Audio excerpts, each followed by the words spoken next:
am an air pollution specialist at CARB's Climate Investments branch.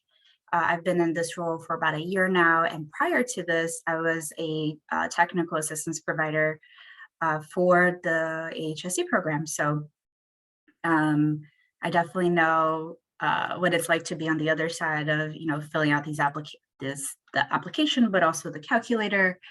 And I hope that I can provide some more access to the program, and also just more clarification on the calculator tool. So let's go ahead and get started. We have a lot to cover today. Before we jump in, I just wanted to make sure everyone noted a few things. So the webinar will be recorded. I think Mark just started recording. The slides and the recording will be available on CARB's Quantification Resources page, and I can drop that link into the chat in a little bit for everybody. And then at the end, we will have some time for a live Q&A.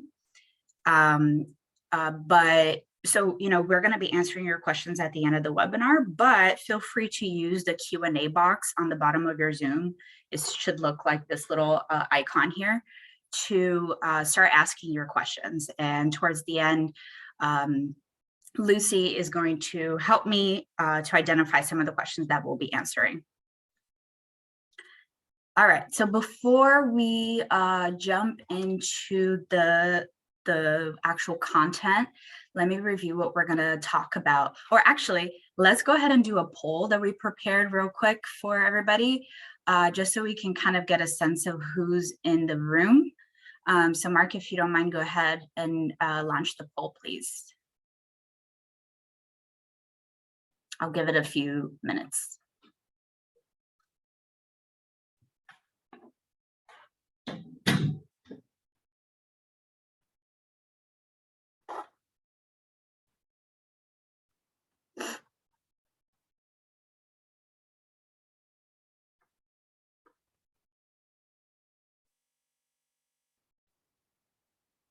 All right, we've got 22, 24 out of the 30, 26 out of the 30. Ooh, we're going to get 30 out of 30. We got 27 out of 30, 28. There's 2 of you who haven't answered yet. Might be the best we're going to get. Oh, 29. Wow. I think that's the best I've ever gotten in any Zoom poll I've ever done. All right, I'm going to end poll and share the results. Oh, we got 30 out of 30. Wow. Wow. Nice job, everyone. People are engaged. Yeah. Also, Mark, I love that not only are we both wearing green, but we're wearing like the same shade of green. We totally didn't plan this. Okay, so looks like we have folks from the Bay Area, sort of from everywhere, not from San Diego, and then a few of you are not sure. Okay, and then how comfortable do you feel completing the AHSC calculator? So it looks like a lot of folks are not comfortable yet. So hopefully today will be really helpful for you. And then the folks that are very comfortable, there is going to be a time that I'm going to ask you to put some of your tips into the chat box. So I'll definitely be looking at the 4 of you to share some tips with the rest of the folks on the call. Cool. So let's dive in. So this is what we're going to talk about today. We're going to review the webinar goals and the purpose of quantification. The benefit, we're going to do a review of the benefits calculator tool approach and resources. We're going to review some of the major changes that we made in round 7. And then I'm going to do a demo of the benefits calculator tool for you all. And then, of course, we're going to have the Q&A session at the end. We have about 25 minutes for the Q&A session. So I do want to, just acknowledge that a lot of the information that we're going to be sharing today is kind of hard to grasp, right? Like there's a lot to cover, it's hard to grasp. So, in case you are not able to formulate a question during the Q&A session, or I'm just not able to get to your question in time, we really, really encourage you to email us your question. We want to make sure that you know that this is not the last time that you will have access to CARB staff, and that we are going to do our best to answer all of your questions. Okay, So for today's goal is we want to help applicants feel more confident filling out the AHSC benefits calculator tool. And we want to do this by orienting potential applicants to the existing resources and providing additional guidance through this video. We're hoping to do that by running through a project example and clarifying some of the frequently asked questions. And also, I just want to remind folks that in 2022, we went through a pretty robust public engagement process, and we collected a lot of feedback and have made changes to the calculator based on that feedback. So today we're going to be presenting the final round 7 calculator. We're not soliciting feedback from folks, but if you do have feedback that you would like to be considered to be incorporated in round 8, you're always welcome to email us. And then of course, stay in the loop so that we can invite you to the feedback sessions for round 8. All right, so let's talk a little bit about the purpose of quantification. So CARB staff develops quantification methodologies for many of our California climate investment programs, which are programs funded by cap and trade auction proceeds. One of the purposes of developing these methodologies is to estimate and communicate the climate benefits and co-benefits of individual projects. The quantification methodologies, they quantify or estimate reductions in vehicle miles traveled, greenhouse gas emissions, as well as reductions of criteria pollutants and other co-benefits like jobs generated. Another is to evaluate program performance to ensure policy goals are being met. In fact, program outcomes are reported to the legislature annually to inform future funding decisions. And finally, the quantification methodologies are used to compare climate benefits at the project level for scoring purposes. So in the AHSC program, the calculator outputs are used by SGC to inform AHSC application selection. So 30 of the 100 points in the AHSC scoring criteria are dedicated to reducing GHG emissions. Okay. So when we develop quantification methodologies and tools, we ensure that the methodologies do the following. So we want them to apply at the project level, provide uniform methods to be applied statewide and to be accessible by all applicants,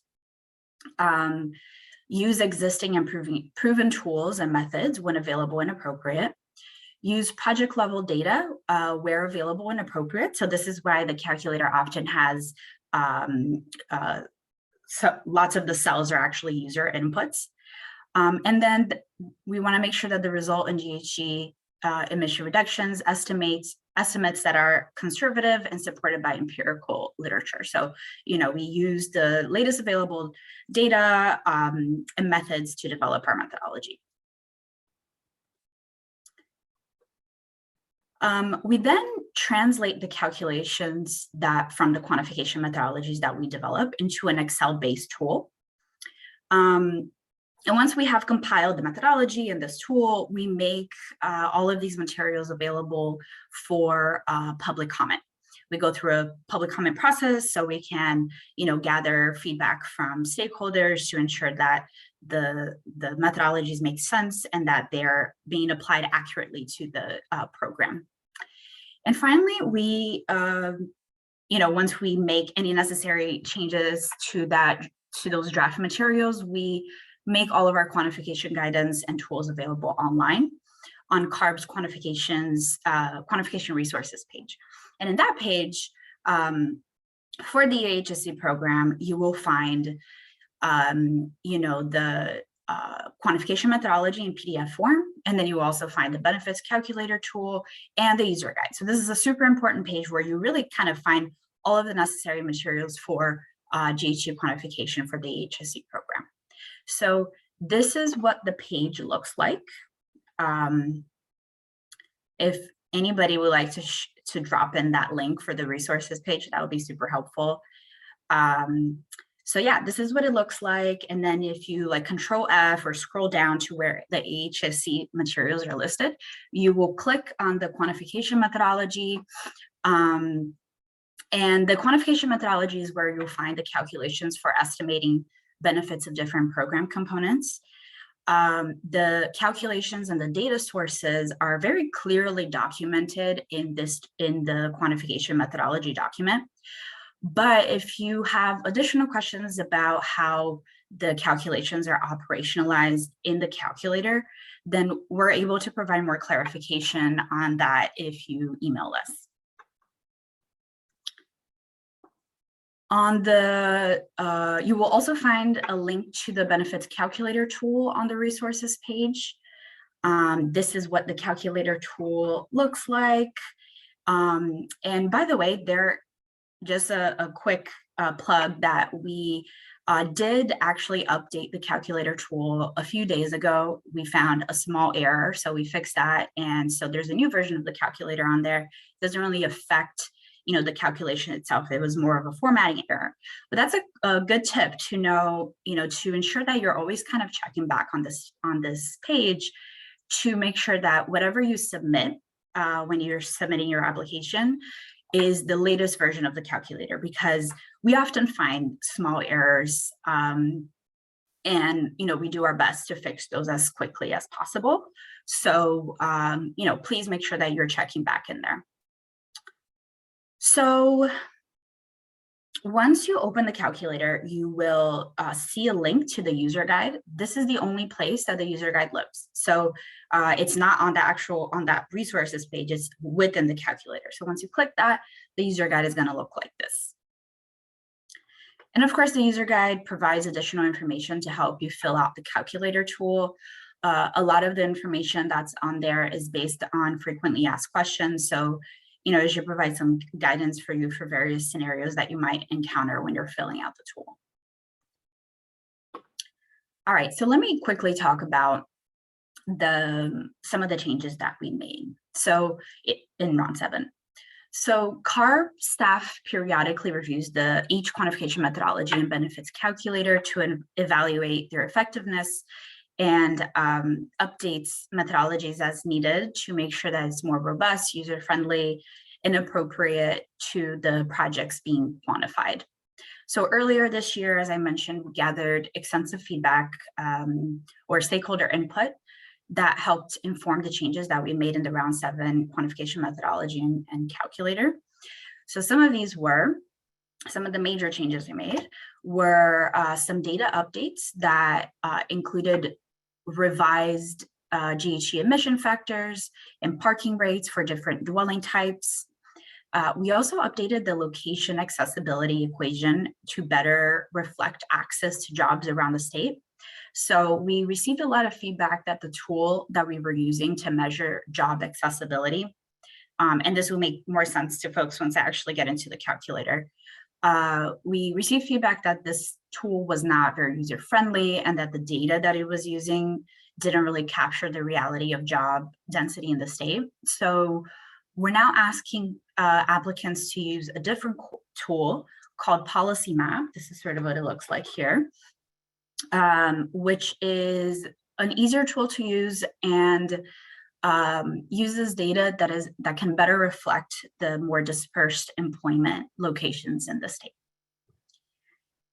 And finally, we've added a tab for applicants to include the benefits and estimate the benefits from shared mobility projects, such as new and expanded service from car share, scooter share, carpool, and ride on demand. Okay.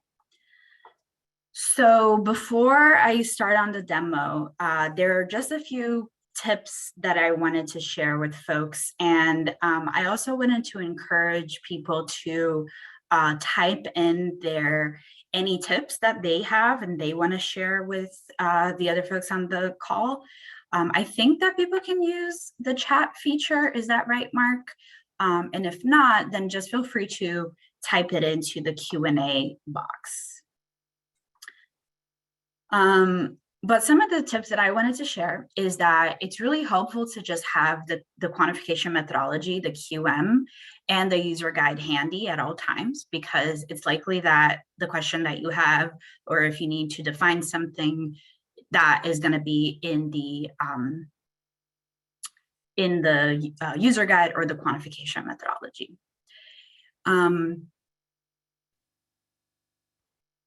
The part of the user guide is that it lists out all of the inputs that you're going to need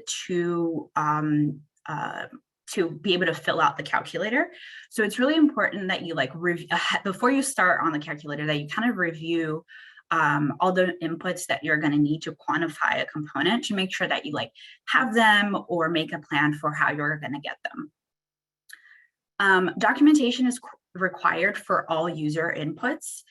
And you can find the specific requirements for what you need to document in the AHSC application workbook. And finally, you should ensure that the inputs that you're putting into the calculator match up with your documentation. If they don't match up, then what we'll do is we'll just, rely on the backup documentation that you submit as part of your application. So, if there's an update to the calculator, make sure that you're updating your documentation as well.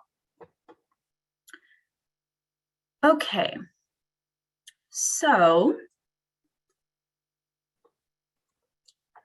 now I will jump into the AHSC benefits calculator tool demo. Let me just stop sharing this here. Let me redo this share to make sure that it works.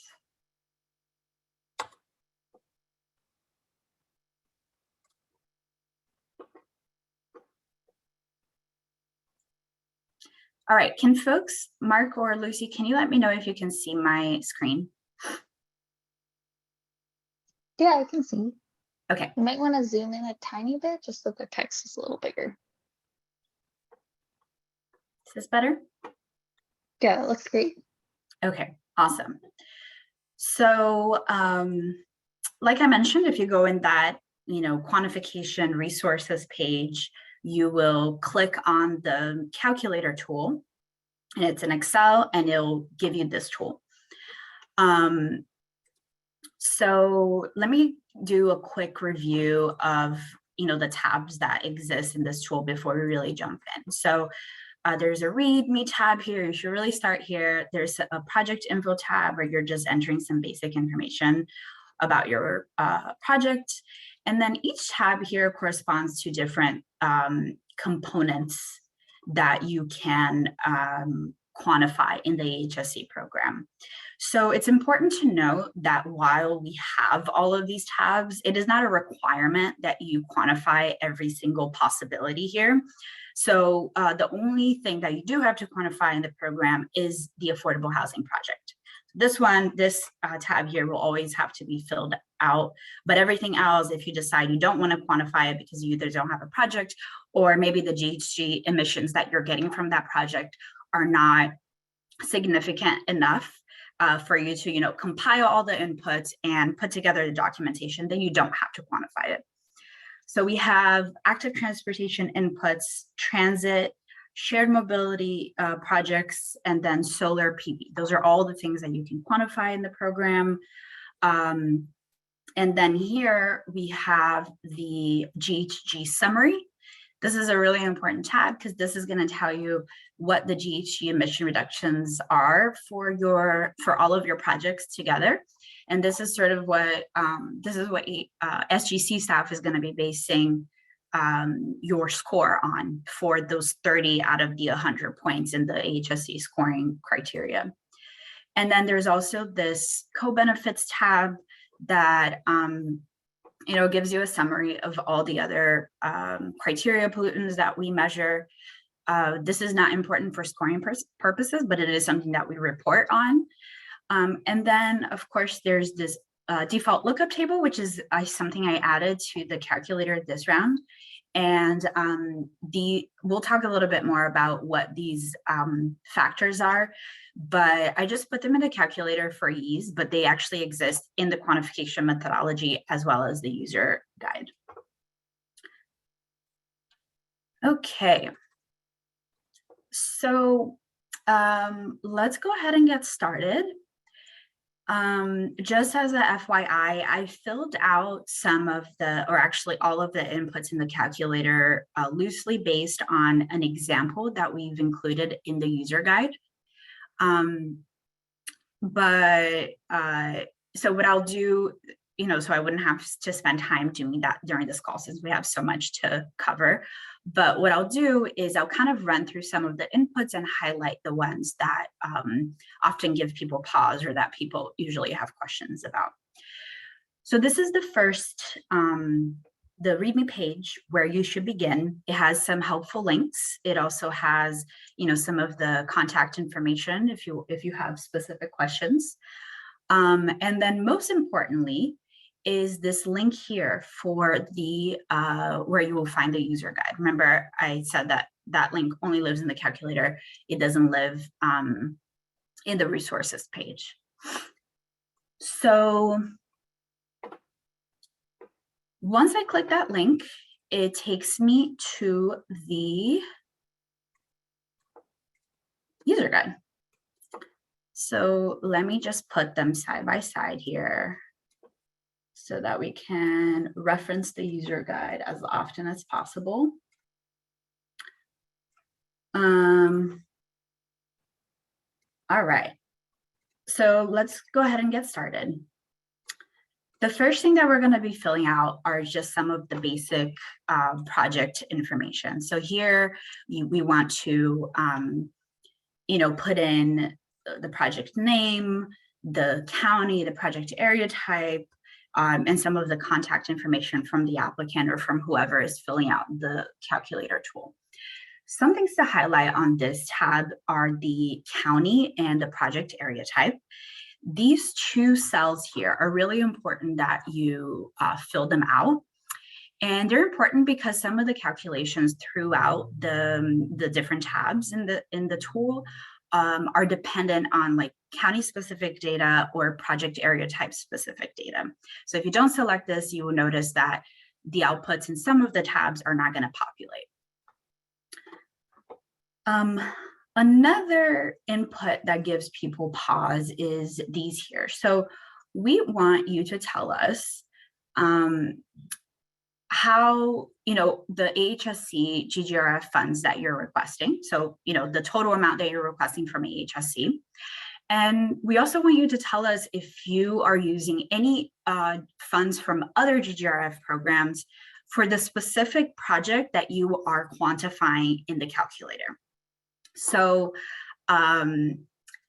this can happen sometimes with transit projects where you might have, TIRCP dollars and AHSC dollars to complete, to add service to a specific route. And so if that's the case, you would want to tell us how much you're getting from AHSC and also how much you're getting from TIRCP. If you're just quantifying a project that, sometimes I think this happens a lot with transit agencies. So I'll just continue using an example where sometimes you have like a very large transit project, right? And that the city is implementing. And there are different parts of that project that you're getting GGRF dollars for. So let's say that there's a part of that project where you're getting TIRCP, for example. And then there's another part of that project, the part that you are actually quantifying here in the calculator, that you are actually only getting AHSC dollars to do. So even though those two projects are part of like a larger city project and they're getting funds from GGRF, if you are only quantifying here in the calculator the ridership increase, let's say from a specific route that is only getting AHSC dollars, then you do not have to report any other dollars from some other part of that project. So this makes people really confused. So we're actually going to be including this, adding some additional clarification for this in we're going to do like written guidance for this in the public Q&A document that is going to live on SGC's website.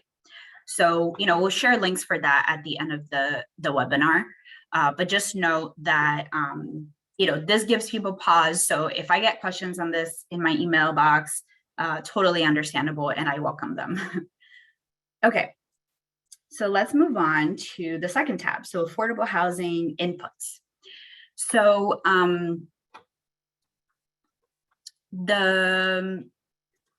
this is what this is the tab that you're gonna use to determine the GHG emission reductions and co-benefits of building your housing project.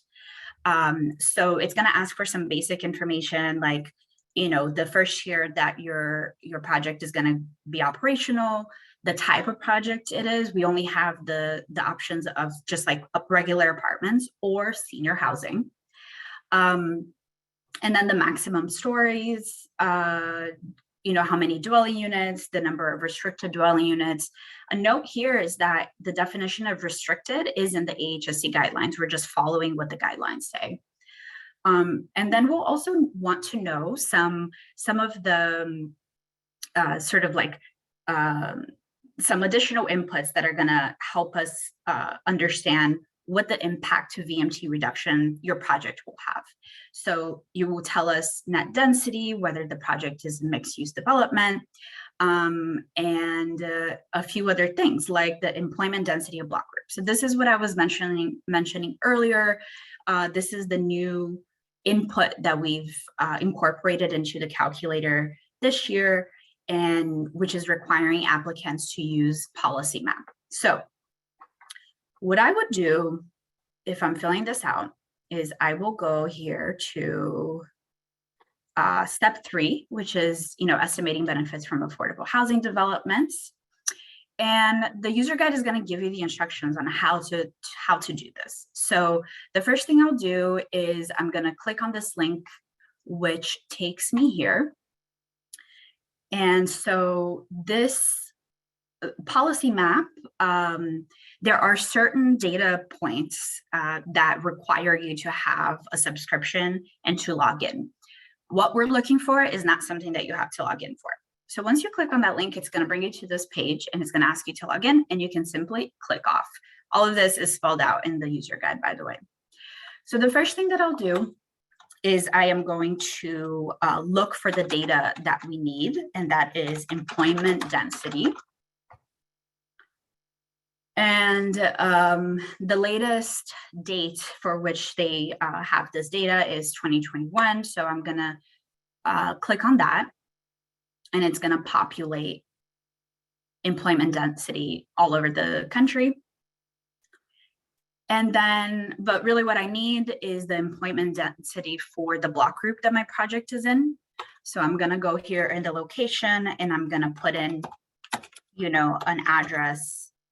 I'll just use like an address in Oakland. 28th Street. It's not my address, by the way. And once you click search, oh, let's try again.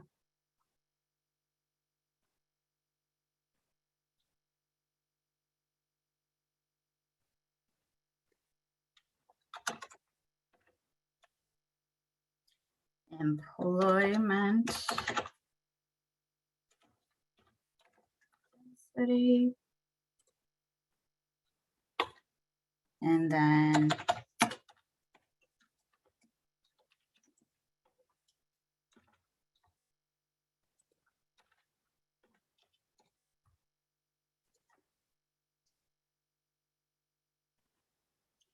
all right. So I click search, and then it takes you to that location. Once again, it's going to ask you to log in or to subscribe to Policy Map. Again, we don't need that. Don't need to do that for that data point. So we're going to close this out again. And so what we want to do next is hover over the density, the block group for which our project is in. So this one, it's you'll see this orange pointer, and that tells you the block group, and actually, or really it gives you the location that you put in the location bar. And so once I hover on top of it, it gives you the employment density for that block group. In this case, it's 30.79. A quick note is that if you click on this, it's gonna, you know, you're no longer gonna see the employment density, and instead it's gonna ask you to subscribe or log in again. you can click off, and then once you hover, you get that number again. So 30.79, I think was the number. Yeah, so you then get that number and you're gonna put it in here in cell C27.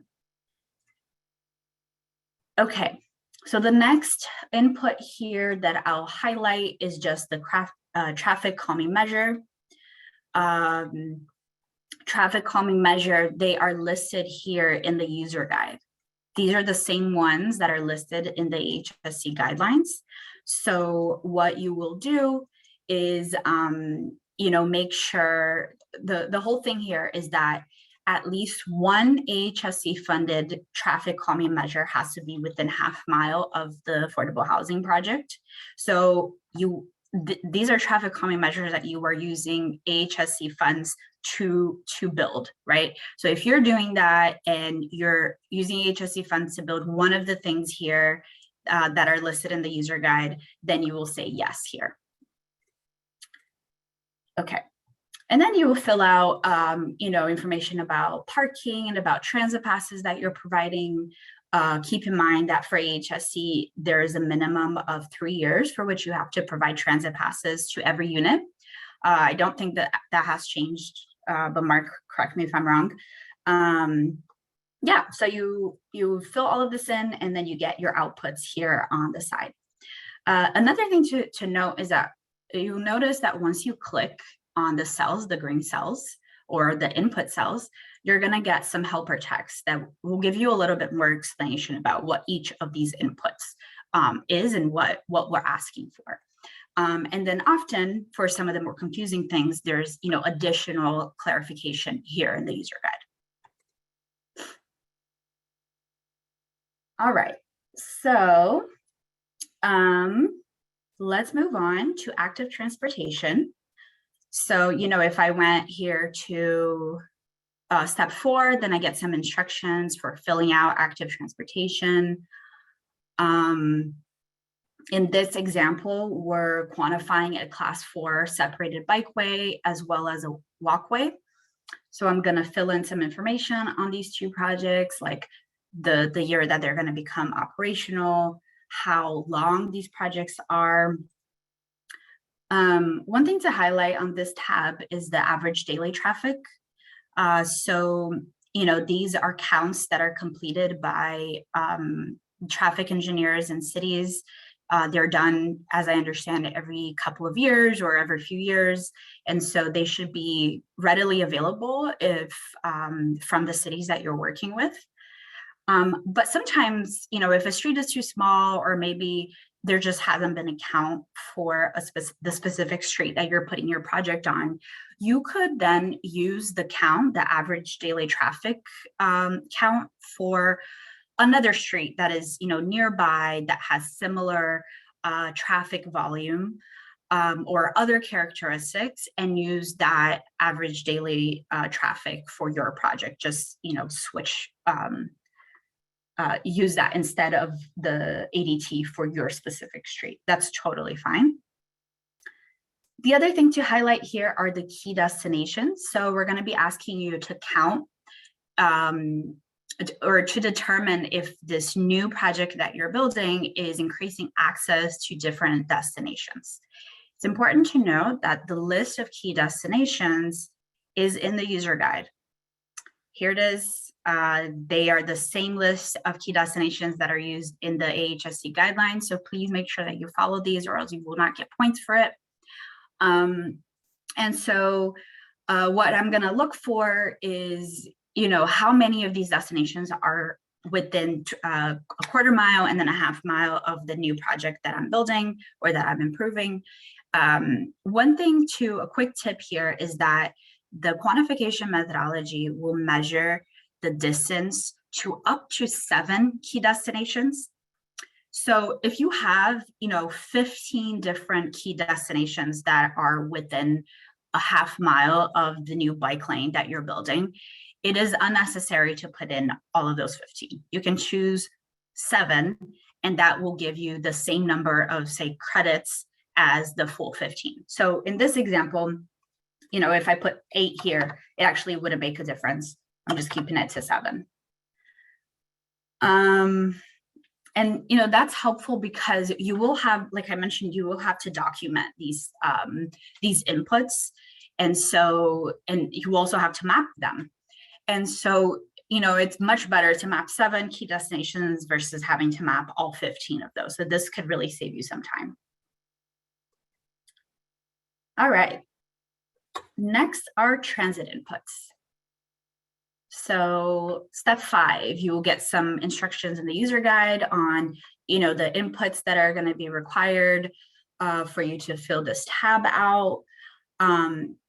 This tab is especially important that you read through what the required inputs are, because they can be a little tricky, and applicants will really have to rely on transit agencies to get these inputs, right? So you want to start as early as possible, kind of letting your transit agency know what the inputs are that you're going to need.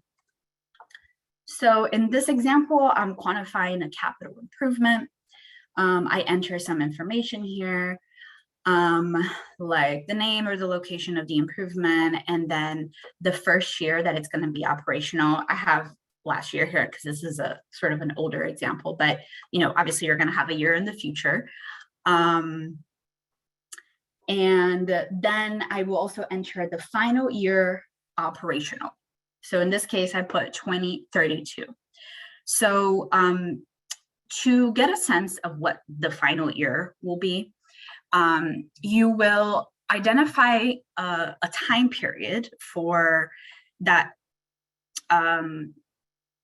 for which GHG reductions are reasonably expected to occur, or the period over which GHG reductions can be calculated and validated.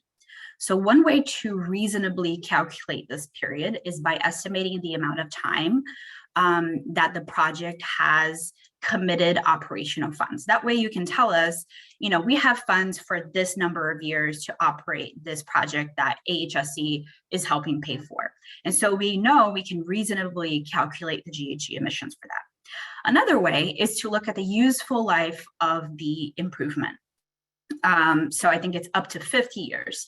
But if you go in the user guide, it gives you a little bit more information on the quantification period and the options you have here for figuring out what the quantification period for your project should be, including this, the NTD reporting policy manual, which gives you some benchmarks for quantification periods depending on the kind of vehicle, the vehicle type that you're using AHSC dollars to purchase. Okay, so so here, this project is going to operate 365 days a year. And then I am going to move on to ridership. Okay, so for ridership, we want you to report the ridership increase that you expect as a result of the AHSC project.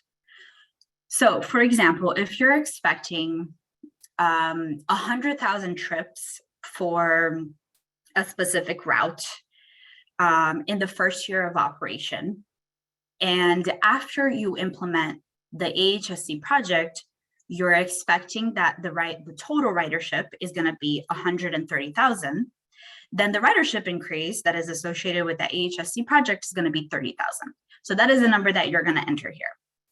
And there's a little bit of helper text here to kind of explain what I just said. So in this case, the ridership increase is going to be the same for this project in both 2022 and in 2032. We expect that the ridership from the AHSC funded project is going to generate an additional 30,000 trips per year.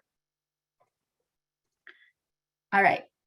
So these two here, adjustment factor for transit dependency and one-way length of average auto trip reduce. Notice that these two factors are user inputs. So ideally here, you are going to be working with your transit agency to identify project-specific inputs. In case the agency does not have this, then we have provided some guidance for you based on some statewide estimates. So that is actually the default lookup table that I've put here in the calculator, and that also lives in the appendix of the user guide, as well as the appendix of the quantification methodology. So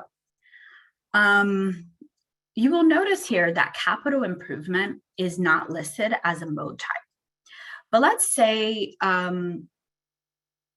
so if that's the case, if the thing that you're paying for is a capital improvement, so it's not like, you know, a new bus or a new transit rail vehicle or something like that, then you are going to base the length of average trip and the adjustment factor on the mode type that capital improvement is going to be made to. So as an example, let's say that this capital improvement that we're funding in this example is going to be adding some like transit priority signals to an existing bus route. So then I will go to the local bus and I will use the factors for the local bus. So the length of average auto trip is 4.2, and the adjustment factor here for this transit bus is 0.56. So that is what I have in here. Okay. Then it will ask you for a few other inputs. And finally, if you scroll all the way to the right here, you're going to get the outputs for this capital improvement that is improving a local bus route. All right. So next is the shared mobility inputs tab. Okay, so we'll spend a little bit more time here just because this is a new tab. And I think I'm doing okay on time. So in our feedback session in the last year, we heard a lot from folks that they wanted to be able to quantify these new project types like car share and scooter share and carpool.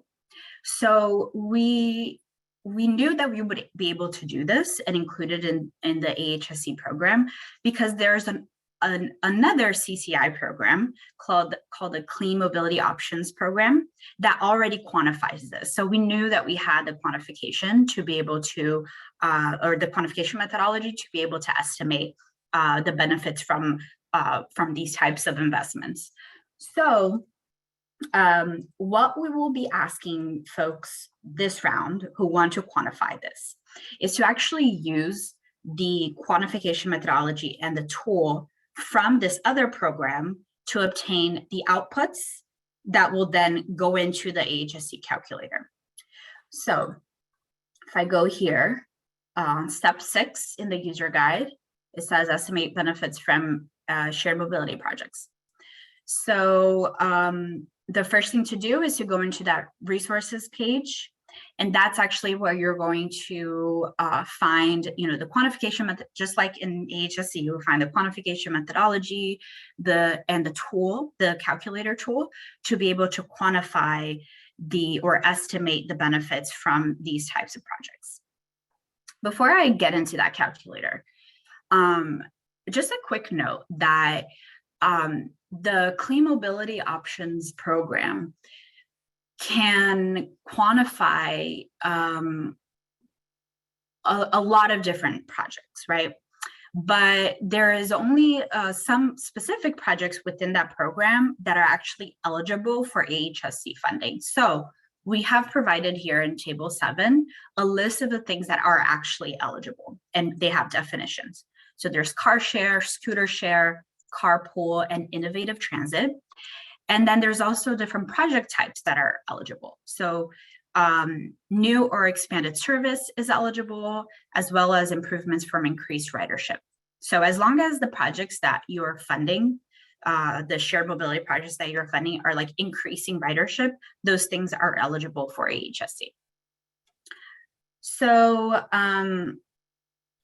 let's see, if you click on this link and search for the calculator for the Clean Mobility Options Program, it will open up and it looks like this. So it looks very similar to the AHSC calculator. here is really important too, in the README tab, there is a link to their user guide. So you would click that and kind of do the same thing that I'm doing here, you know, always reference it you can have some help filling out this calculator. And then I'm going to fill in some of the important information here. So really for this calculator, you're filling in the project info tab and the transportation services tab. There's these other tabs here that are actually not required for you to fill out for the AHSC program. So you don't have to worry about them. So in the project tab, I filled in here, I want to quantify a car share project. I will have to work with the car share provider to obtain these inputs. So here's some basic information. You know, you want to enter what county this project is going to be in and how much money you're going to be dedicating to it. And then here are some more technical or specific information about the car share project. And so these are the inputs that, you know, you really will have to work with your car share provider to obtain. Like we will need to know the average occupancy per vehicle in year one that you expect. A few other things here that you will need. You know, the number of vehicles that you're going to be that are going to be employed in year one, and then in year F, the length of average vehicle trip. So all of these things are super important. So it's really important that you review what you will need before you decide, yes, we're going to, you know, quantify and pay for a car share program or project.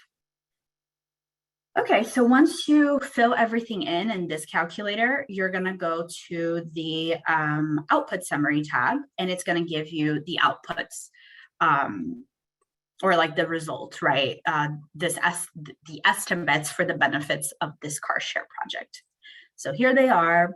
And so what I'll do then is enter those specific outputs that I got from the CMO calculator into the AHSC calculator. There are a few reasons why we're not incorporating the actual calculations for estimating the benefits of shared mobility projects in round 7. But depending on the take up and how interested people are in quantifying these type of projects, that is something that we plan to do for round 8. So then it will be much easier because you just put in your inputs in this calculator and you'll just, you know, calculate it all in one place. Since this is new, I expect, you know, for folks that want to quantify these things, please reach out to us and we will be happy to assist you.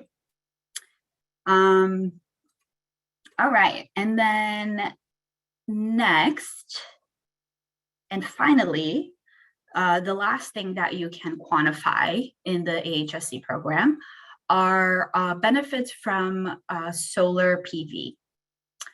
So step 7 in the user guide will walk you through the steps of how to do that. We require that you use a third-party tool to identify the annual solar PV electricity generation. It's pretty straightforward. You're going to need these inputs here, like the zip codes, DC system side, module type, array type, and enter into this third-party tool. And then once you enter that, it's going to spit out this, the annual solar PV electricity generation. In this case, this is wrong, I'll say 6271.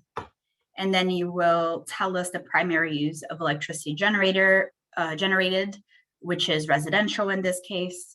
And so then you get your results for the emission reductions of the solar PV system.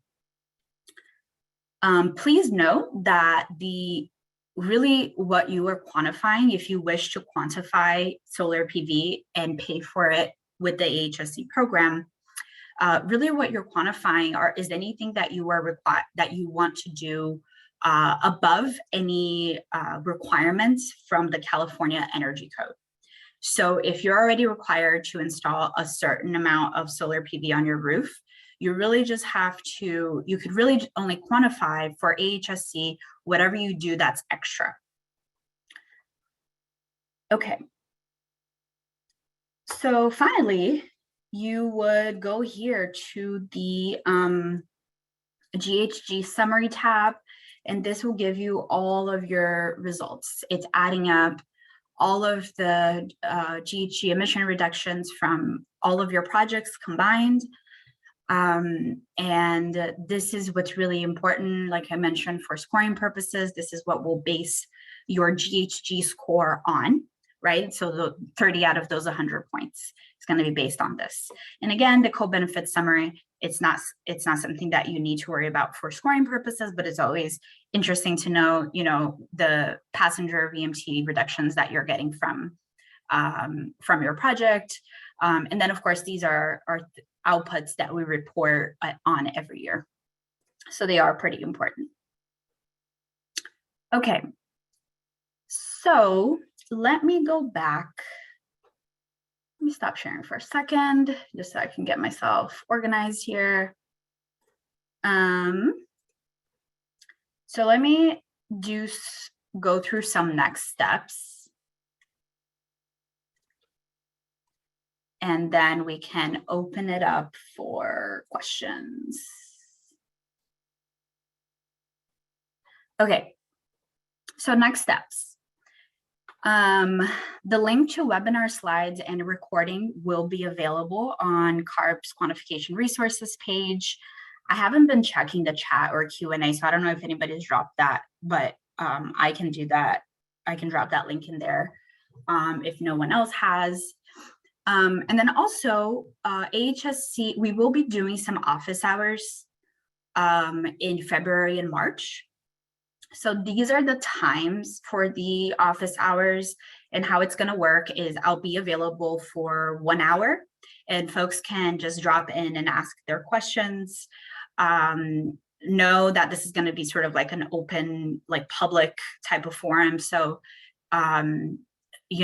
other people might be in the room as you're asking your questions. So we encourage you to kind of like keep it broad enough that you're not giving away your secrets, but feel free to drop in to those sessions. These are the links, and you'll be able to just like click on them once I make these available online.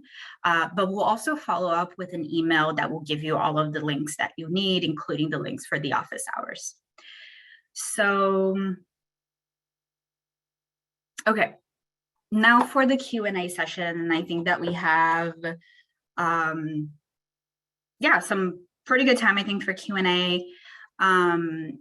But if we don't get through your questions, I just want to recognize that I was presenting, and so I haven't been able to like see questions that are in the Q&A box. And a lot of times the questions on GHGs require me to do a little bit of homework, so I can make sure that I'm giving you a correct answer, right? So I think there might be some questions that perhaps I won't be able to get to, or just won't be able to answer just right off the top of my head. So if that's the case, please be patient. We're recording this, so our plan is to gather all of the questions, including the ones that we do answer here, and put them all in the public Q&A document that's going to be available through the SGC website. And then, of course, please email us if there's something that is very specific and you didn't want to share here and you have, burning questions about. And we'll do our best to answer through email as well. So maybe I'll just stop sharing for now, and then we can enter into Q&A. So Lucy has teed up some specific questions for me to start answering. So let's get into it. Yeah, and before we jump into questions, I know Julie mentioned the link. We can't, I think, post it in a chat, but if anyone wants, a link right now, you can ask that in a question, and then we can share it in an answer. Otherwise, it'll be available on the slides when we post those online and email those out. So you'll be able to get all these links then. And in terms of questions, we have 2 so far. So feel free to, add more questions in the Q&A if you have any. And I'll just read those aloud so folks can hear. And then Julie, you can also read along. The first one is about multiple tools. So asking, could you walk through when multiple tools should be submitted? Specifically, it says that developments that includes different dwelling types and or commercial space need to submit separate tools. What is meant here by commercial space? is it if one building is mixed use and the other is not? Sure, yeah. Yes, that is an example of a scenario that you would have to submit different tools. So if we go to the user guide, let me just jump to it before I share my screen.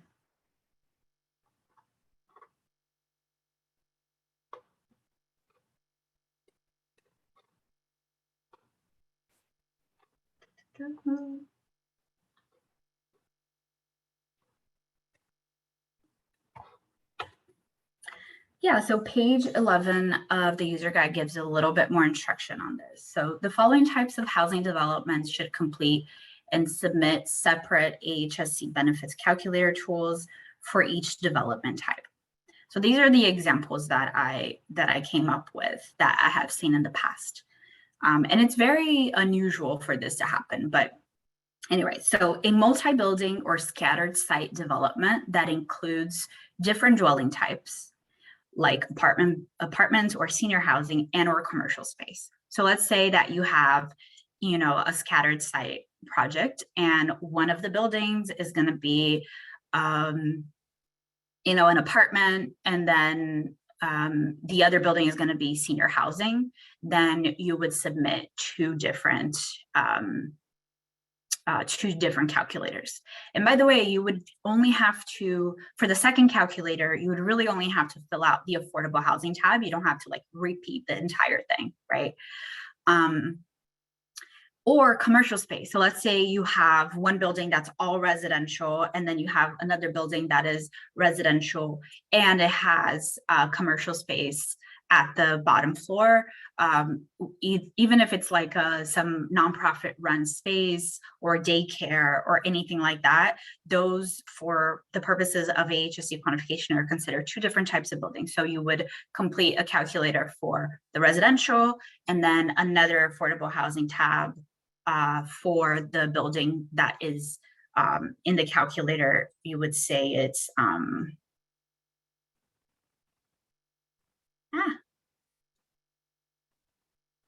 yeah, you would just say, you know, the question, it asks you mixed use development, and you would say yes for that second building. And then you would put in the total residential space for that second building and then the total mixed use space. And then let's see, another instance that you might have to submit a second affordable housing inputs tab is if you have a multi-building or scattered site development that includes buildings with different height ranges. So if you have two buildings, one of them is low rise, and I have the definitions of low rise here, 1 or 2 floor. And then you have another building for some reason that is high rise and it's above 10 floors. Then you would have to quantify the reductions of those two buildings separately. And that is because, you know, there are some of the factors that we're using to estimate VMT reductions from this new development have to do with like the building's configuration, right? So like their density, the number of units. So you would want to separate how you're quantifying those two. Does that answer the question? Yeah, that's great. Thanks, Julia. The next one is going back to the adjustment factors. And they're just curious what the adjustment factors represent. Sure. So let me see. I always find it hard to like talk about the adjustment factors off the top of my head. So let me see if the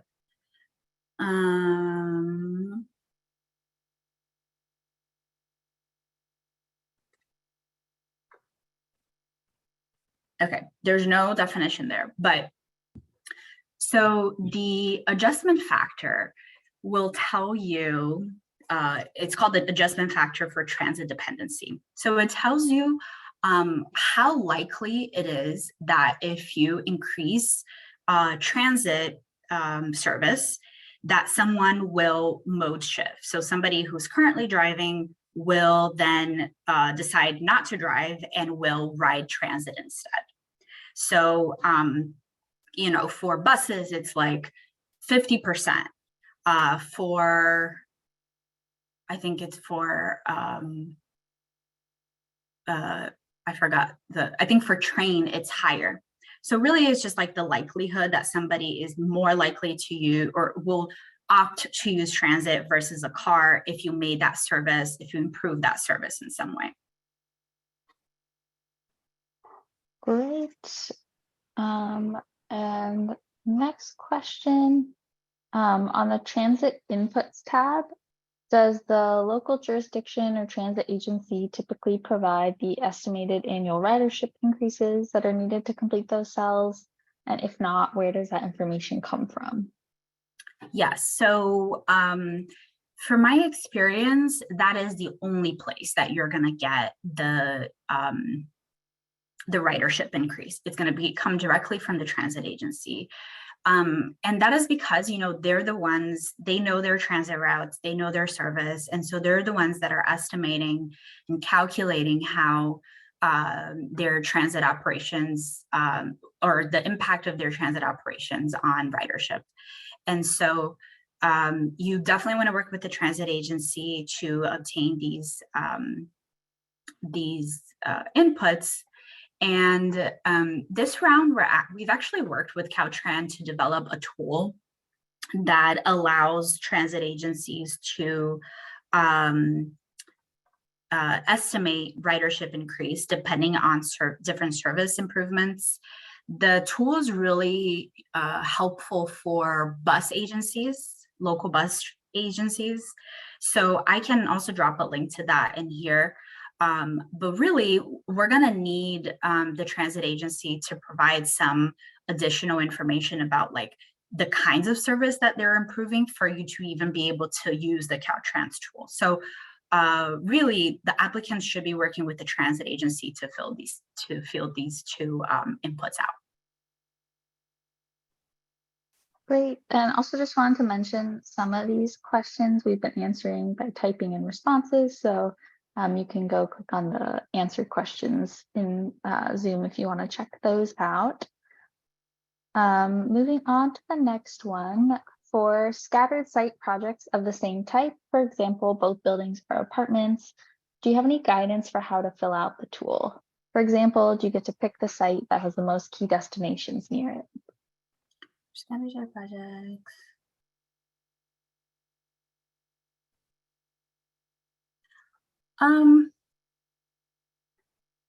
So for the affordable housing, for the purpose of estimating the benefits of a scattered site project, you don't actually have to choose anything, right? Like if the buildings are the same kinds of buildings, you know, they're both apartments and they're both like the story is 6 for both of those buildings, you can just quantify both of those buildings in one tool if they're like exactly identical. And if not, then you would just use 2 different tabs. The key destination doesn't really come into, it's not really considered for GHG quantification purposes. It is considered for the quantitative policy. So maybe that's what you mean, Kate. And there is some guidance, I believe, in the AHSC guidelines that talks about how you should count key destinations if you have a scattered site project. I don't know if Mark, if you wanted to provide some additional, if you wanted to say anything else on that. But Kate, if I'm not understanding your question, please feel free to, I don't know if we can unmute you so you can explain a little bit more.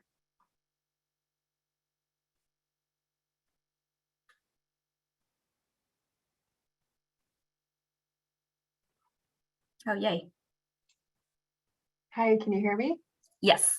Hi, thank you so much. Yeah, I think you covered my question. I was just looking at the active transportation inputs tab and seeing that the key destinations within a quarter mile and a half mile were there. So I was trying to think about how to fill that out in the context of a scattered site project that doesn't already need to utilize two different tools like you went over previously for another question. But it sounds like in the context of this tool, those cells don't necessarily make or break you when it comes to GHG reductions. And so it has more to do with like the other sections of the application where you can be awarded points. Yeah, I think so. Yeah, if I had a scattered site and I was, just quantifying one of the buildings or like both of the buildings and just using one tool, I would include every single, active transportation project that you're funding, at least partly through AHSC here. And yeah, you can include all of them or as many as you wish. But of course, we've had, as people know, the active transportation projects don't tend to get a lot of GHG emissions. So if you have, a bunch of projects that you are funding, but they're not really getting you the emissions, you also have the choice of not quantifying them in the calculator and only using them for the quantitative points. Thank you.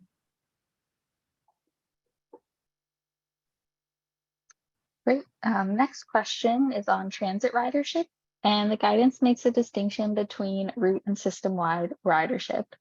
If the multiple service routes benefit from one project, can we include those routes, or do we have to select one route?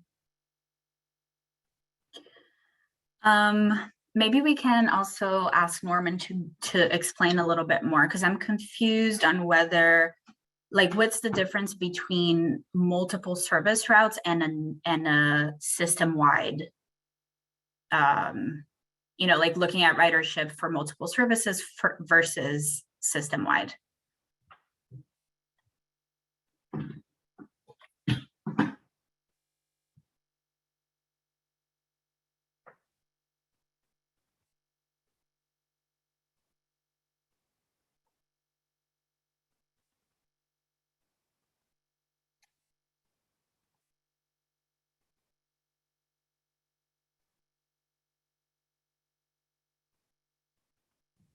Hello? All right, I think I just allowed Norman to speak. Yeah, thank you. Can you hear me? Yes. Oh, okay. Thank you for the presentation. The system-wide and the route, single route information that's kind of like new, I understand, in this new guidance. And I'm just imagining, if BART is trying to figure out whether they should try to provide documentation for system-wide ridership and justification for that, or if we use for a single route, like our M line or sorry, red line or yellow lines or whatever, if like maybe the project is located in a place where multiple lines, like the blue line, red line, yellow line pass through in the same location, like in Oakland, for example, do all of those routes count if we go that route, or do we have to select for one of those routes? Sure. Yeah, so the guidance on this hasn't actually changed. We're just providing more, we're just spelling out what it is, right? Because I think there were some transit agencies that weren't aware that they could include system-wide ridership. If in fact the improvement that they're making will have an impact on the entire system. So we're really just clarifying this. What BART has done in the past, I think, fits in that definition. But really what you're trying to, when you're providing documentation and an explanation here, what you want to be able to show is that the improvement that you are making is actually going to have an impact on the entire system. And we do leave it up to you to show how that's going to be the case. So, we want you to show your work and your calculations to say, and base it off of something, maybe it's a past project, or maybe it's just like your internal calculations or estimates that show that, by adding one car, that car has an impact on the red line. And there's also a ridership impact on these other lines because like service becomes faster or something like that, right? So same thing as it's always been, you can quantify ridership for an entire system. We're just asking you to be more clear about how exactly that's happening. Okay. And am I still unmuted? Yeah.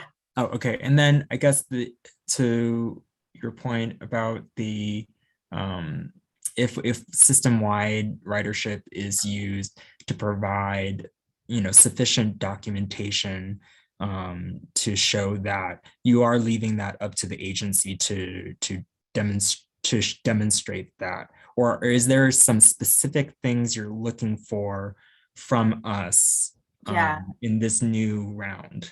That's a great question. So we are providing, along with the AHSC application, which is released by HCD, we're providing a template that asks you specific questions about your ridership, whether you're quantifying ridership from an entire system or just for one route. So we don't have that in here in the calculator, but we will have it. We have more explanation of what exactly we mean that's going to be part of the AHSC application. I think a general rule of thumb is, and I mean, the document is a lot more specific, but a general rule of thumb is you have to show the work, right? So if you're claiming ridership for an entire system, you have to tell us how that specific improvement that you are using AHSC dollars for is actually making the impact to the entire system. Okay. And you said, sorry, that the application forms sort of provide questions on this item. Okay. Yeah. So the AHSC application workbook has a tab that includes all of the documentation that you have to submit along with your application and with the calculator. That is where you will find all of the specifics of what is required, the documentation that is required to sort of back up anything relating to the calculator. It's all sort of in one place. And for transit inputs specifically, we actually created a template that you can download and fill out, so then you're not having to like create something from scratch.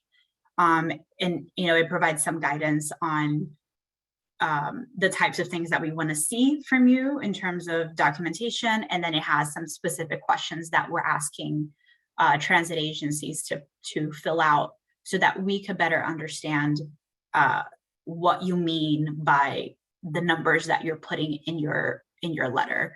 Another thing I'll mention is that I think in the past we have, once applications are submitted, we've had very little contact with applicants until the awards are made.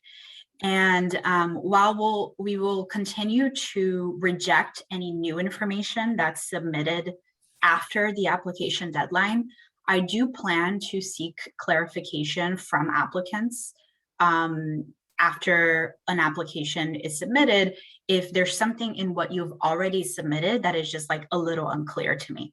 So, I just do your best and provide as much information as possible and make it as clear as possible and show your work. And if I have questions, or the scoring team has questions about what you wrote in that document and how you answer the question, then we plan to be in touch with you to seek clarification. Okay.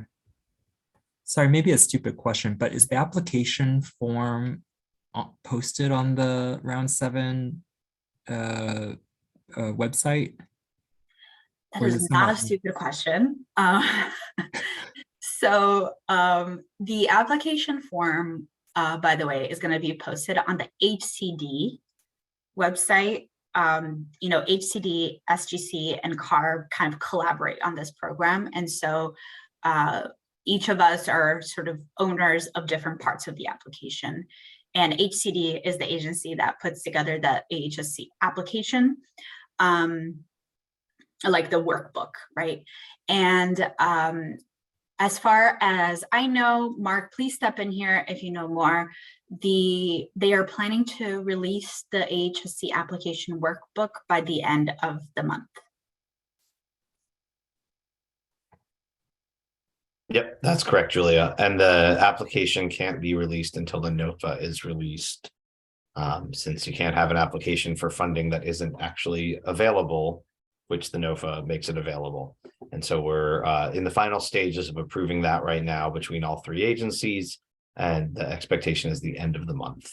And if you look at the main AHSC SGC website, like if you just Google AHSC, you'll end up on that page and you'll see a timeline.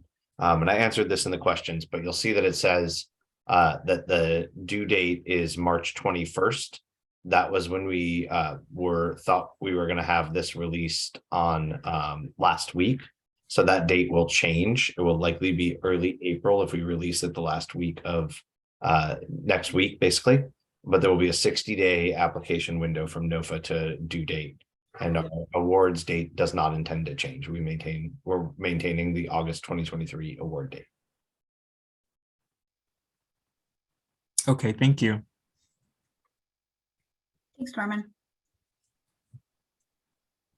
Great, looks like we have about 10 minutes left. Just a reminder that if we don't have time to get to your question today, or if anything comes to mind after this, feel free to send us an email or come to one of Julia's office hour sessions. The last question that we have so far is on the transit input tab and the paid parking at transit facility question. If we are purchasing a bus and increasing service, how do we answer this question? Do we reply yes if there is paid parking somewhere along the bus route, or paid parking near the AHD? Yeah, so this question, if you click on the actual cell, it gives you a little bit more information. So it says, does transit riders on this route pay to park at the facility where the service originates?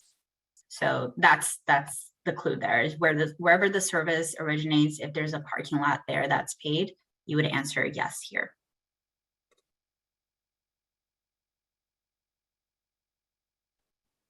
Great, thanks, Julia. Well, it looks like that's all the questions we have for now. So we can maybe give it another minute or two to see if anyone else has a question. And if not, we can wrap up.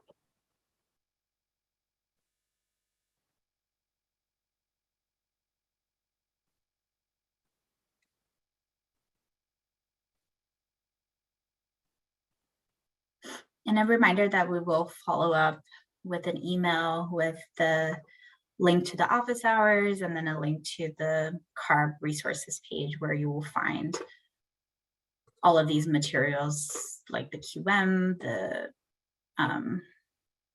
calculator, and the user guide.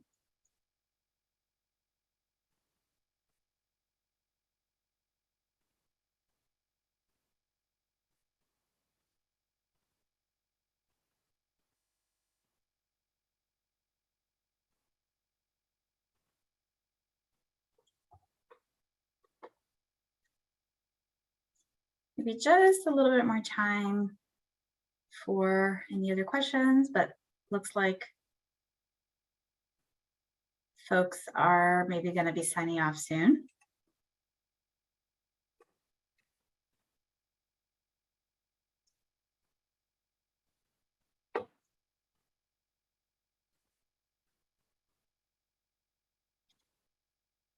If you're struggling to ask a question too, like type it out and you just rather say it, since we have some extra time, maybe feel free to put up your hand and then we can just take that live.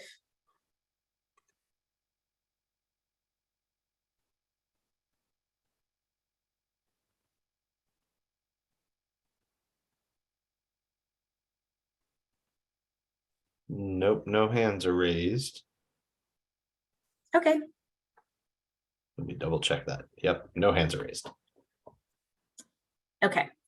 So if there are no questions right now, I think we'll go ahead and end. I want to thank you all for joining us today.